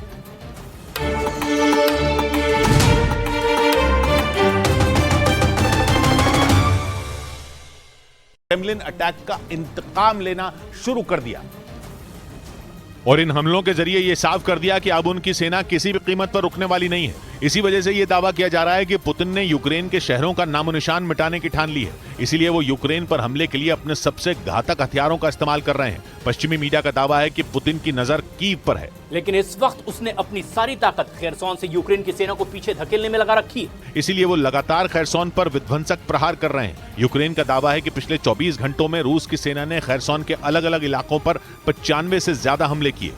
ब्रेकिंग न्यूज आ रही है रूस के राष्ट्रपति पुतिन से जुड़ी। यूक्रेन जंग और मॉस्को पर हमले के बीच पुतिन से सबसे बड़ी बगावत हो गई। पुतिन के बेहद खास और वैगनर ग्रुप के मुखिया येवगेनी प्रिगोजिन ने ही उनके खिलाफ मोर्चा खोल दिया।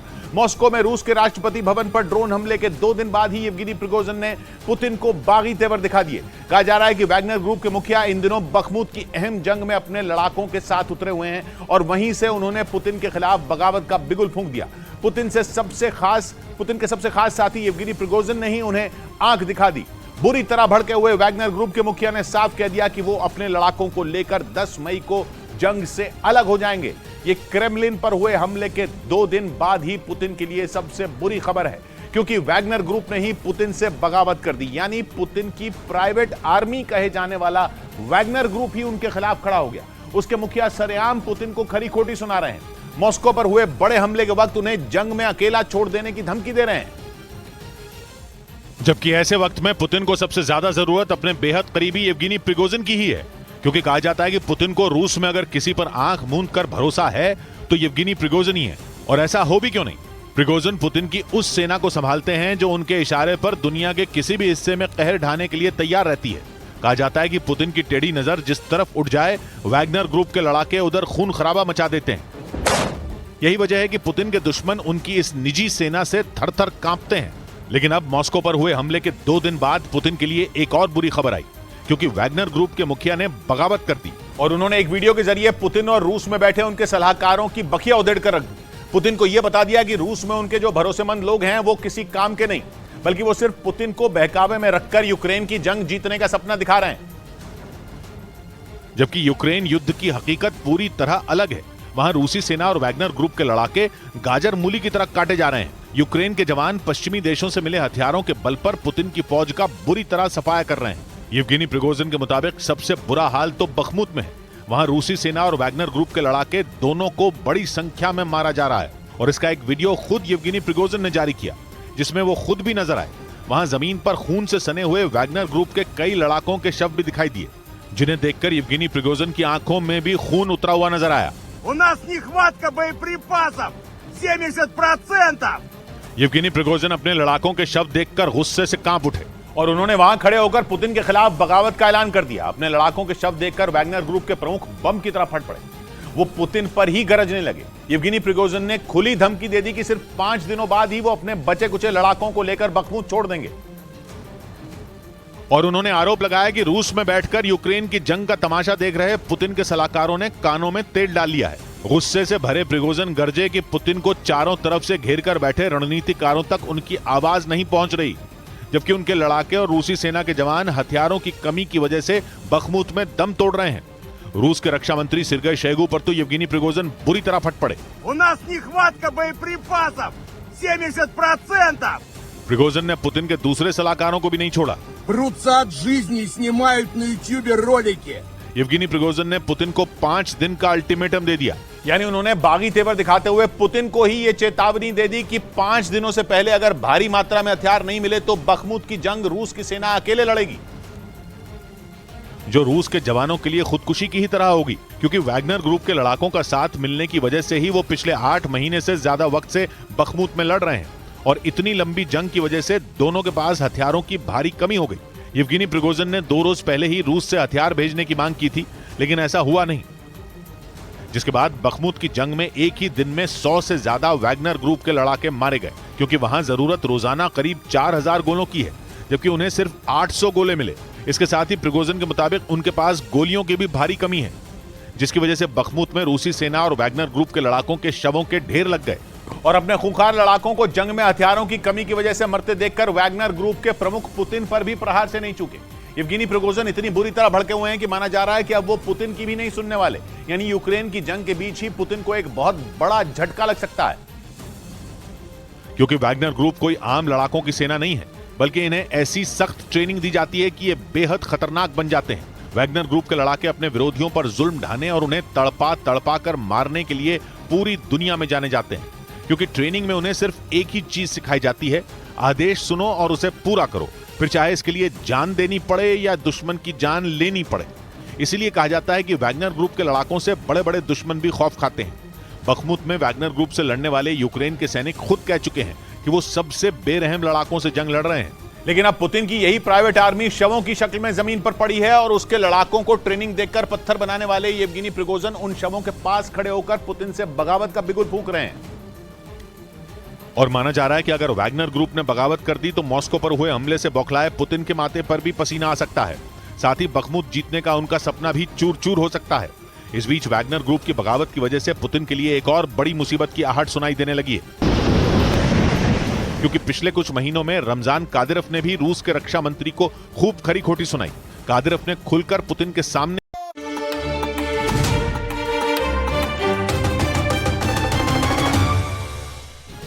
ब्रेकिंग न्यूज आ रही है अफगानिस्तान और पाकिस्तान से जुड़ी। वहां मौजूद आतंकी संगठनों ने अब मासूम बच्चों के हाथों में भी हथियार थमा दिए हैं। यही नहीं, छोटे बच्चों को आतंकी बनाने के लिए उन्हें हथियार चलाने की ट्रेनिंग तक दी जा रही है। बच्चों के हथियार चलाने से जुड़े कुछ वीडियो भी सामने आए। ये वीडियो आतंकी संगठन टीटीपी यानी तहरीक-ए-तालिबान पाकिस्तान और अफगानिस्तान की सत्ता पर बैठे तालिबान से जुड़े एक दूसरे आतंकी संगठन के हैं, जिन्होंने ये धमकी दी कि पाकिस्तान की सेना से निपटने के लिए उनकी बच्चा ब्रिगेड तैयार हो चुकी है। मतलब पाकिस्तान अपने ही बनाए आतंक के जाल में बुरी तरह फंस चुका है। इस वक्त पाकिस्तान के लिए आतंकी संगठन टीटीपी यानी तहरीक-ए-तालिबान पाकिस्तान सबसे बड़ी चुनौती बना हुआ है। और अब ये आतंकी संगठन बच्चों के हाथों में न सिर्फ हथियार दे रहा है, बल्कि उन्हें ट्रेनिंग देकर आतंकी बनाने में भी जुटा है। मतलब पाकिस्तान की सरकार को घुटनों पर लाने के लिए टीटीपी बच्चा ब्रिगेड बना रहा है। पिछले साल नवंबर महीने में पाकिस्तान की सरकार और टीटीपी के बीच समझौता टूटा था और उसके बाद से ही टीटीपी का कहर पाकिस्तान पर टूट रहा है। पेशावर की एक मस्जिद पर हुए आत्मघाती हमले से तो पूरा पाकिस्तान दहल गया था। इस हमले के बाद टीटीपी ने पाकिस्तान के सुरक्षा बल को निशाना बनाकर कई हमले किए और अभी आतंकी संगठन पाकिस्तानी सेना पर हमले के लिए बच्चों को आतंकी बना रहा है। लेकिन सिर्फ टीटीपी नहीं, बल्कि अफगानिस्तान की सत्ता पर बैठे तालिबान से जुड़ा एक दूसरा आतंकी संगठन भी पाकिस्तान से लड़ने के लिए बच्चों की फौज तैयार करने में जुटा है। और बाकायदा बच्चों के हथियार चलाने के वीडियो भी सामने आए हैं। जो वीडियो मिला उसमें एक छोटी बच्ची खतरनाक हथियार से ताबड़तोड़ गोलियां चलाती दिखी। ये वीडियो तालिबान से जुड़े एक आतंकी संगठन का बताया जा रहा है, जिसमें छोटी बच्ची एक टायर पर बैठी दिखाई दी और उसकी गोद में भारी भरकम असॉल्ट राइफल नजर आई, जिससे उस बच्ची ने एक के बाद एक कई गोलियां दागी। इस दौरान वो बच्ची गोली चलने की आवाज से डरी नहीं, बल्कि हंसती नजर आई। थोड़ी देर बाद उसने एक बार फिर गोलियां चलानी शुरू कर दी और वो छोटी बच्ची काफी देर तक बेखौफ होकर इसी तरह हथियार चलाती रही। दावा किया जा रहा है कि तालिबान से जुड़े उस आतंकी संगठन ने पाकिस्तान पर हमले का बड़ा प्लान तैयार कर लिया है। मतलब उसने पाकिस्तान से लड़ने के लिए बच्चों की फौज बना ली है, जो आने वाले दिनों में पाकिस्तान के सुरक्षा बल के जवानों पर काल बनकर टूटेंगे। और अगर तालिबान से जुड़े इस आतंकी संगठन के दावे में जरा भी सच्चाई है तो ये पाकिस्तान के लिए बुरी खबर है। बच्चों को हथियारों की ट्रेनिंग देने से जुड़ा इसी तरह का एक और वीडियो सामने आया, जिसमें एक छोटा बच्चा हाथ में प्लास्टिक की बंदूक से गोली चलाने की कोशिश करता दिखा। कभी वो बंदूक को सामने की तरफ तानता तो कभी वो उसे लेकर जमीन पर लेट जाता। देखकर ऐसा लगा जैसे इस छोटे से बच्चे को हथियार चलाने की ट्रेनिंग देने के साथ साथ उसे दुश्मन से बचने के भी गुर सिखाए गए हों। ये वीडियो आतंकी संगठन टीटीपी का बताया जा रहा है। जो पाकिस्तान की सेना को उखाड़ फेंकने और वहां शरिया कानून लागू करने की रणनीति पर तेजी से आगे बढ़ रहा है। दावा किया जा रहा है कि टीटीपी और तालिबान से जुड़े उस आतंकी संगठन में कई ऐसे बच्चे हैं जिन्हें हथियार चलाने की ट्रेनिंग दी जा रही है, जिन्हें बाद में आतंक फैलाने के लिए पाकिस्तान भेजने की तैयारी है। और तो और दावा यह भी किया जा रहा है कि पाकिस्तान के शहरों को निशाना बनाने के लिए छोटे बच्चों को सुसाइड बॉम्बर बनाया जा रहा है। बच्चों पर कोई आतंकी होने का शक नहीं करेगा और बड़े आसानी से आतंकी घटनाओं को अंजाम भी दे देंगे। बताया जा रहा है कि इन आतंकी संगठनों की नजर उन बच्चों पर होती है जिनके परिवार में कोई न हो, या फिर ऐसे बच्चे जो परिवार से बिछड़ चुके हों। बाद में आतंकी संगठन उन्हें गुमराह कर आतंक की राह पर मोड़ देते हैं। और ऐसे ही आतंकी इन दिनों पाकिस्तान की जान के दुश्मन बने हुए हैं, जिनसे पार पाना उसके लिए एक चुनौती हो गया है। हालांकि पाकिस्तान के सुरक्षा बल ने दावा किया कि एक मुठभेड़ में 10 लाख पाकिस्तानी रुपए के इनामी आतंकी बाली खेरा को ढेर कर दिया गया। खास बात यह कि पाकिस्तान के सुरक्षा बल के जवान इससे पहले 11 बार इस खूंखार आतंकी को मार गिराने का दावा कर चुके हैं। लेकिन इस बार उनका दावा है कि कई साल से फरार चल रहा आतंकी कमांडर बाली खेरा मुठभेड़ में मारा गया। पाकिस्तान के सुरक्षा बल ने अपने दावे को पुख्ता करने के लिए उसके हाथ की तस्वीर भी जारी की। कहा गया कि यह बाली खेरा का ही हाथ है जिससे उसकी पहचान की जा सकी, क्योंकि 2009 से अब तक 11 बार इस आतंकी के मारे जाने का दावा किया जा चुका है। बाली खेरा पाकिस्तान के आतंकी संगठन लश्कर-ए-जंगवी समेत कई दूसरे संगठनों से भी जुड़ा था। माना जाता है कि 2009 में लाहौर में श्रीलंका क्रिकेट टीम पर हुए आतंकी हमले का मास्टरमाइंड भी वही था। और 2009 में हुए उस हमले में पाकिस्तान के 7 पुलिस वालों की मौत हुई थी, जबकि श्रीलंका क्रिकेट टीम के कई खिलाड़ी घायल हो गए थे। उस घटना के बाद कई साल तक विदेशी टीमें पाकिस्तान का दौरा करने से डरती थी। और इसी वजह से पाकिस्तान की खुफिया एजेंसियां आतंकी बाली खेरा को किसी भी हाल में पकड़ना चाहती थी। यही नहीं, खैबर पख्तूनख्वा और पंजाब प्रांत में उस पर 10 लाख पाकिस्तानी रुपए का इनाम भी रखा गया, ताकि पैसों के लालच में कोई इस मोस्ट वांटेड आतंकी की खबर सुरक्षा बल तक पहुंचा दे। हालांकि अब तक 11 बार उसे मारने का दावा किया गया है। हर बार पाकिस्तान के सुरक्षा बल के जवान उसे ढेर करने का दावा कर वाहवाही बटोरते रहे। लेकिन 2009 से अब तक 11 बार आतंकी बाली खेरा को मारने के दावे झूठे निकले। लेकिन कहा जा रहा है कि इस बार पाकिस्तानी खुफिया एजेंसियों ने उसकी मौत की पुष्टि की। और दावा है कि बाली खेरा को आतंकियों के खिलाफ चलाए जा रहे ऑपरेशन में मार गिराया गया, क्योंकि पाकिस्तान में पिछले 24 घंटों में आतंकियों ने कई जगहों पर हमला कर सेना और सुरक्षा बल के जवानों को निशाना बनाया। और इन हमलों के पीछे टीटीपी यानी तहरीक-ए-तालिबान पाकिस्तान समेत कई आतंकी संगठनों का हाथ बताया गया, जिसके बाद सुरक्षा बल ने आतंकियों के खिलाफ बड़ी कार्रवाई शुरू की और उसी दौरान आतंकी बाली खेरा ढेर हो गया। उस पर श्रीलंका की क्रिकेट टीम पर हमले के साथ साथ 24 से भी ज्यादा मामले दर्ज थे, जिनमें टारगेट किलिंग से लेकर कई आत्मघाती हमलों की साजिश रचने का भी आरोप था। लेकिन हर बार वो पाकिस्तानी खुफिया एजेंसियों के हाथ लगने से पहले ही फरार हो जाता था।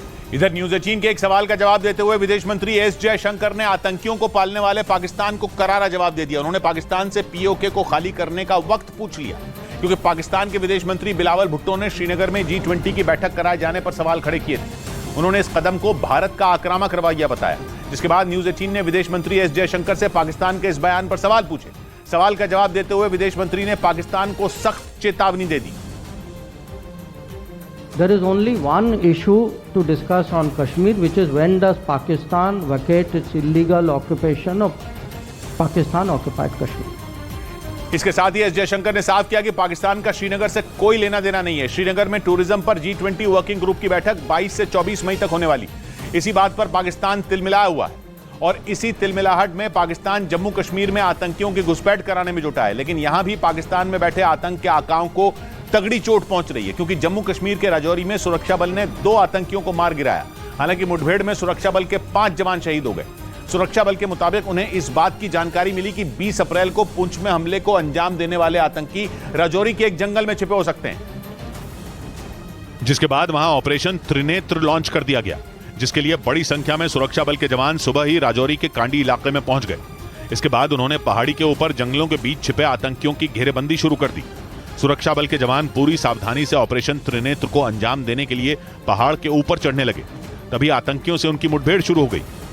बताया गया कि इस दौरान आतंकियों ने वहां धमाका कर दिया, जिसकी चपेट में आकर 5 जवान शहीद हो गए। उन्होंने एक बहुत बड़ा हमला किया है। धमाके की वजह से सेना के एक अधिकारी समेत कई जवान घायल भी हो गए, जिन्हें वहां मौजूद दूसरे जवान बचाकर पहाड़ी से नीचे ले गए। इसके बाद एक बार फिर सुरक्षा बल ने उस जगह को घेरना शुरू कर दिया जहां आतंकियों के छिपे होने की खबर मिली थी, जिसके लिए सुरक्षा बल की कई और टुकड़ियों को कांडी इलाके में बुला लिया गया। इसके साथ ही आतंकियों की सही लोकेशन का पता लगाने के लिए ड्रोन की भी मदद ली गई। बताया गया कि 7 से 8 आतंकी वहां पहाड़ पर एक गुफा में छिपे थे। जिसका पता चलने पर 2 रोज पहले ही उनकी तलाश शुरू कर दी गई थी। लेकिन खराब मौसम और घना जंगल होने की वजह से उनकी सटीक लोकेशन नहीं मिल पाई। लेकिन सुबह करीब 7 बजे सुरक्षा बल को उनके ठिकाने का पता लगाने में कामयाबी मिल गई, जिसके बाद तेजी से सुरक्षा बल के जवानों से भरी गाड़ियां राजौरी के कांडी इलाके की तरफ बढ़ गईं और पहाड़ी पर चढ़ते ही उनकी आतंकियों से मुठभेड़ हो गई और दोनों तरफ से भारी गोलीबारी होने लगी। इस दौरान सुरक्षा बल के जवान तेजी से पहाड़ी के ऊपर चढ़ते हुए आतंकियों के ठिकाने के करीब पहुंचने की कोशिश करते रहे। हालांकि ये इतना आसान नहीं था, क्योंकि पहाड़ी के ऊपर की तरफ बैठे आतंकी उन्हें निशाना बनाने के लिए तैयार थे। साथ ही घने जंगल की वजह से भी जवानों को मुश्किलों का सामना करना पड़ रहा था। हालांकि यहाँ पे मीडिया को रोका गया है और ऊपर की तरफ पहाड़ी की तरफ जो है एक टुकड़ी जो है वो भेजी गई है। ऐसे हालात में भी वो आतंकियों को करारा जवाब दे रहे थे और मुठभेड़ के दौरान उन्होंने कुछ ही घंटों में 2 आतंकियों को मार गिराया। बताया जा रहा है कि जिन आतंकियों को घेरा गया उनमें कुछ ऐसे भी हो सकते हैं जो पुंछ हमले में शामिल थे। 20 अप्रैल को सेना के एक ट्रक पर पुंछ में हमला किया गया था, जिसमें 5 जवान शहीद हो गए थे। तभी से सुरक्षा बल ने जम्मू कश्मीर में बड़ा सर्च ऑपरेशन चला रखा था और कहा जा रहा है कि ऐसे ही एक ऑपरेशन के दौरान 3 मई को राजौरी में छिपे आतंकियों का पता चला था। उधर रूस ने ज़ेलेंस्की की सेना पर अपनी घातक तोपों से किए गए ताबड़तोड़ हमले का वीडियो जारी किया, जिसमें उसके सैनिक एक घने जंगल में छिपकर हमला करते नजर आए। और इस दौरान रूस के सैनिकों ने दुश्मन के ठिकाने पर एक के बाद एक कई जोरदार धमाके किए। गोलों की बरसात से पूरा इलाका थर्रा उठा। रूस की सेना की ओर से दागे गए इन गोलों के गिरते ही दुश्मन के ठिकाने में तबाही मच गई। वहां धुएं का खौफनाक गुबार आसमान की ओर उठता दिखाई दिया। रूस ने इन हमलों में यूक्रेन के कई टैंकों और बख्तरबंद गाड़ियों को ध्वस्त करने का दावा किया। हालांकि रूस की ओर से यह नहीं बताया गया कि ये हमले यूक्रेन के किस इलाके में किए गए। लेकिन रूस के रक्षा मंत्रालय के मुताबिक उसके सैनिकों ने इन हमलों में मस्ता-ए होवित्जर तोपों का इस्तेमाल किया, जिन्हें साल 1989 में सोवियत संघ के दौर में तैयार किया गया था। लेकिन दावा है कि बाद में मस्ता-ए होवित्जर तोप में कई बड़े बदलाव कर उसे और घातक बना दिया गया। रूस के रक्षा मंत्रालय के मुताबिक ये तोप 1 मिनट के अंदर ही 7 से 8 गोले बड़ी आसानी से दाग सकती है और करीब 30 किलोमीटर दूर मौजूद दुश्मन को भी तबाह करने की काबिलियत रखती है। यही नहीं, इस तोप की सबसे बड़ी खासियत है इसकी तेजी। करीब 60 किलोमीटर प्रति घंटा की रफ्तार से ये किसी भी इलाके में दाखिल हो सकती है और उसके भी बाद महज 1 से 2 मिनट के अंदर ही पहला गोला दाग सकती है। यही वजह है कि रूस जंग में यूक्रेन के खिलाफ बड़े पैमाने पर इस खूंखार तोप का इस्तेमाल कर रहा है। इस बीच पश्चिमी मीडिया के मुताबिक फिलीपींस के मुद्दे पर अमेरिका और चीन में तनाव बढ़ गया। अमेरिका ने चीन को चेतावनी देते हुए साफ कह दिया कि दक्षिण चीन सागर में वो अपनी उकसाने वाली हरकतों को बंद कर दे, वरना अंजाम बहुत बुरा होगा। अमेरिका का यह बयान ऐसे वक्त में आया जब दक्षिण चीन सागर में चीन और फिलीपींस के बीच तकरार युद्ध के मुहाने तक पहुंच चुकी है। पश्चिमी मीडिया के मुताबिक 2 दिन पहले अमेरिका और फिलीपींस ने सैन्य सहयोग बढ़ाने के लिए 6 पन्नों की नई गाइडलाइंस पर सहमति जताई, जिसके तहत दक्षिण चीन सागर में फिलीपींस के साथ अमेरिका सैन्य सहयोग और ज्यादा बढ़ाएगा, जिससे चीन की विस्तारवादी नीति पर नकेल कसी जा सके। असल में चीन फिलीपींस और अमेरिका के बीच हुई मिलिट्री ड्रिल के बाद बेहद गुस्से में है। पिछले हफ्ते समंदर में उसने फिलीपींस के एक जहाज का रास्ता तक रोक दिया था, क्योंकि वो लंबे वक्त से दक्षिण चीन सागर को अपनी जागीर समझता है और उसे इस इलाके में किसी की दखल बर्दाश्त नहीं। इसी वजह से उसने एक साथ कई देशों को अपना दुश्मन बना लिया, जिसमें फिलीपींस, वियतनाम, मलेशिया, जापान और ब्रुनई जैसे देश शामिल हैं। चीन पर आरोप है कि वो इस इलाके में अपना दबदबा बनाने के लिए यहां मौजूद छोटे छोटे द्वीपों को हड़पने की फिराक में है, जिसके बाद आने वाले खतरे को देखते हुए फिलीपींस ने अमेरिका से दोस्ती बढ़ा ली और उसकी सेना को अपने सैन्य अड्डों का इस्तेमाल करने की छूट दे दी। मतलब यह कि अगर चीन ने फिलीपींस की तरफ आंख उठाकर देखा तो जवाब सीधे अमेरिका से मिलेगा। उधर जापान में नेटो का ऑफिस खोलने के फैसले से चीन बुरी तरह भड़क गया। उसने नेटो और अमेरिका को सीधी चेतावनी दे दी और कह दिया कि इससे एशिया की शांति और स्थिरता कम होगी और टकराव बढ़ेगा। असल में एक रोज पहले जापान के मीडिया ने दावा किया कि नेटो जल्द ही टोक्यो में अपना एक दफ्तर खोलेगा, जो एशिया में नेटो का पहला ऑफिस होगा। जैसे ये खबर बीजिंग पहुंची, हड़कंप मच गया। गुस्से में तमतमाए चीन के विदेश मंत्रालय ने आपत्ति जताते हुए कह दिया कि वो शांति, सहयोग और विकास की धरती एशिया को कुश्ती का अखाड़ा नहीं बनने देगा। यानी चीन को जापान में नेटो की दस्तक किसी भी कीमत पर मंजूर नहीं है। लेकिन अमेरिका नेटो के ऑफिस के जरिए एशिया में अपनी धमक बढ़ाना चाहता है ताकि चीन की दादागिरी पर लगाम लगाई जा सके, क्योंकि आए दिन चीन अपने पड़ोसियों से उलझता रहता है। वो कभी ताइवान और वियतनाम को धमकाता है तो कभी फिलीपींस, मलेशिया, ब्रुनई, जापान को युद्ध की चेतावनी देता है। हालांकि साउथ चाइना सी के कई इलाकों में चीन की चाल को नाकाम करने के लिए अमेरिका पहले से ही एक्टिव है, लेकिन जापान में नेटो का ऑफिस खुल जाने से उसकी पहुंच सीधे जिनपिंग की गर्दन तक हो जाएगी और वहां से 24 घंटे अमेरिका उसकी हरकतों पर नजर रख सकेगा। टोक्यो में खुलने वाले दफ्तर से नेटो हिंद प्रशांत महासागर के आसपास मौजूद देशों की मदद भी करेगा, जिनमें जापान के अलावा दक्षिण कोरिया, ऑस्ट्रेलिया और न्यूजीलैंड शामिल हैं। यानी अमेरिका ने नाटो के दफ्तर के जरिए चीन को घेरने के लिए एक बड़ा प्लान तैयार किया है। हालांकि टोक्यो में यह ऑफिस कब तक खुलेगा, इस बात की जानकारी अब तक नहीं मिल सकी है। लेकिन जापान के मीडिया के मुताबिक इस साल जनवरी में नेटो महासचिव ने जापान की यात्रा की थी, तभी वहां नेटो का ऑफिस खोलने की प्लानिंग कर ली। और नेटो के महासचिव येंस स्टोल्टनबर्ग ने जापान के प्रधानमंत्री फुमियो किशिदा के सामने इसका प्रस्ताव रखा। जापान की मीडिया के मुताबिक अप्रैल महीने में नेटो ने इसके लिए अपने 31 सदस्यों के बीच एक प्रस्ताव भी पारित करवा दिया। मतलब ये कि अप्रैल में ही जापान की राजधानी टोक्यो में नेटो का ऑफिस खोलने पर उसके 31 सदस्यों ने रजामंदी दे दी। हालांकि नेटो ने टोक्यो में अब तक सिर्फ अपना ऑफिस खोलने की प्लानिंग की है, लेकिन माना जा रहा है कि कुछ साल में जापान नेटो में शामिल भी हो सकता है, जो चीन के लिए खतरे की घंटी होगी। इसी वजह से वो बुरी तरह बौखलाया हुआ है और किसी भी वक्त ताइवान पर चढ़ाई कर सकता है। अमेरिकी खुफिया विभाग ने दावा किया कि अगर चीन ने ताइवान पर कब्जा किया तो उसकी कीमत पूरी दुनिया को चुकानी पड़ेगी, क्योंकि यह तय माना जा रहा है कि चीन ताइवान की कमान अपने हाथों में लेते ही वहां सेमीकंडक्टर बनाने वाली दुनिया की सबसे बड़ी कंपनी को बंद कर देगा, जिसका असर यह होगा कि पूरी दुनिया में सेमीकंडक्टर चिप की किल्लत हो सकती है, क्योंकि ताइवान में इलेक्ट्रॉनिक चीजों में लगने वाली इस सेमीकंडक्टर चिप का बड़े पैमाने पर उत्पादन होता है। एक रिपोर्ट के मुताबिक सेमीकंडक्टर चिप के मार्केट के 90% हिस्से पर ताइवान का ही कब्जा है और इससे होने वाली आमदनी ताइवान की अर्थव्यवस्था के लिए रीढ़ की हड्डी की तरह है। इसीलिए माना जा रहा है कि चीन ताइवान को सबसे पहले यही चोट देगा, ताकि उसे घुटनों पर लाने के लिए चीन को ज्यादा वक्त न गंवाना पड़े। और सिर्फ चीन नहीं बल्कि अमेरिका भी ये बात अच्छी तरह से जानता है कि चीन की यह हरकत ताइवान के लिए कितनी खतरनाक हो सकती है। यही वजह है कि वो ताइवान की सुरक्षा के लिए हर मुमकिन कदम उठा रहा है, क्योंकि अमेरिका को इस बात की आशंका सता रही है कि अगर चीन ने ताइवान में बनने वाली सेमीकंडक्टर चिपों पर पाबंदी लगाई तो दुनिया के कई देश इससे प्रभावित होंगे। अमेरिकी खुफिया रिपोर्ट के मुताबिक अगर ताइवान को सेमीकंडक्टर चिप का उत्पादन रोकना पड़ा तो दुनिया की अर्थव्यवस्था को हर साल 60,000 करोड़ डॉलर, मतलब भारतीय रुपयों में करीब 50 लाख करोड़ रुपए का घाटा होगा। ये रकम इतनी बड़ी है कि इसमें किसी छोटे मोटे देश का सालाना बजट तक तैयार हो सकता है। और ये सिर्फ आर्थिक झटका नहीं होगा, बल्कि चीन के कब्जे से सेमीकंडक्टर चिपों की ऐसी किल्लत जन्म लेगी जिसका असर दुनिया के करीब सभी देशों पर पड़ेगा। उधर जापान में भूकंप के जोरदार झटके महसूस किए गए, जिसकी वजह से वहां 2 लोग गंभीर रूप से घायल हो गए। रिक्टर स्केल पर भूकंप की तीव्रता 6.5 मापी गई। और जैसे ही भूकंप के झटके महसूस हुए वहां लोग दहशत में आ गए और खतरे को देखते हुए कुछ इलाकों में बुलेट ट्रेन की सेवा भी रोक दी गई। बताया गया कि जापान के इशिकावा प्रांत में भूकंप के झटके महसूस किए गए। हालांकि भूकंप के बाद सुनामी को लेकर किसी तरह का अलर्ट जारी नहीं किया गया। इससे पहले जापान में 28 मार्च को भूकंप के तेज झटके महसूस किए गए थे, जिसकी तीव्रता 6.2 मापी गई थी। इधर सर्बिया की राजधानी बेलग्रेद में पुलिस ने 8 लोगों की हत्या करने वाले आरोपी की तलाश तेज कर दी। आरोपी को गिरफ्तार करने के लिए बेलग्रेद के आसपास घेरेबंदी की गई और बड़ी संख्या में पुलिस के जवानों की तैनाती की गई। साथ ही पुलिसकर्मी बख्तरबंद गाड़ियों से इलाके में गश्त करते नजर आए। बताया गया कि 2 दिन पहले हमलावर ने ताबड़तोड़ फायरिंग की और फरार हो गया, जिसमें 8 लोगों की मौत हो गई, जबकि 13 लोग गंभीर रूप से घायल हो गए। हालांकि पुलिस ने इस मामले में एक संदिग्ध को गिरफ्तार किया है। उधर दिल्ली की तिहाड़ जेल से टिल्लू ताजपुरिया के कत्ल का नया वीडियो आने के बाद तिहाड़ जेल के डीजी ने एक्शन ले लिया। तिहाड़ जेल के डीजी ने टिल्लू की हत्या के वक्त वहां मौजूद तिहाड़ जेल के असिस्टेंट सुपरिंटेंडेंट और 9 पुलिसकर्मियों को सस्पेंड कर दिया। ऐसा इसलिए क्योंकि जिस वक्त गोगी गैंग के 3 बदमाश तिहाड़ जेल के अंदर टिल्लू ताजपुरिया पर धारदार हथियार से वार कर रहे थे, उस वक्त ये पुलिस वाले वहीं मौजूद थे। लेकिन बदमाशों ने उन पुलिस वालों के सामने ही टिल्लू ताजपुरिया पर एक के बाद एक कई वार किए, जिसका वीडियो सामने आने के बाद हड़कंप मच गया। इससे पहले टिल्लू पर 2 मई को तिहाड़ जेल में हुए हमले का एक वीडियो सामने आया था, जिसमें लेकिन ये नया वीडियो उससे भी ज्यादा खतरनाक था, क्योंकि इसमें तीनों बदमाश अधमरे हो चुके टिल्लू ताजपुरिया पर लगातार वार करते दिखे, और वो भी तब जब वहां कई पुलिस वाले मौजूद थे। वीडियो में नजर आया कि कुछ पुलिस वाले अधमरी हालत में टिल्लू ताजपुरिया को खींचकर बाहर लाए। इसके बाद जैसे ही उन लोगों ने टिल्लू ताजपुरिया को छोड़ा, दूसरी तरफ से आए उन्हीं बदमाशों ने एक बार फिर उस पर वार करने शुरू कर दिए। ये वही बदमाश थे जिन्होंने टिल्लू ताजपुरिया को उसकी बैरक से निकालकर 1 मिनट के अंदर उस पर 50 से ज्यादा वार किए थे। लेकिन इससे भी उसका मन नहीं भरा तो उन्होंने पुलिस के सामने भी टिल्लू ताजपुरिया से दुश्मनी निकाली।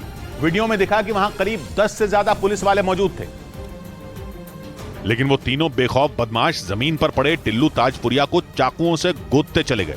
उनमें एक ने तो आखिर तक उसे नहीं छोड़ा और जाते जाते भी उसके मुंह पर एक लात मारकर वहां से हटा, जिसके बाद पुलिस वालों ने तीनों बदमाशों को एक दूसरी बैरक की तरफ धकेला और उसका दरवाजा बंद कर दिया। पुलिस सूत्रों ने दावा किया कि बदमाशों को इस बात का डर था कि कहीं टिल्लू ताजपुरिया बच ना जाए।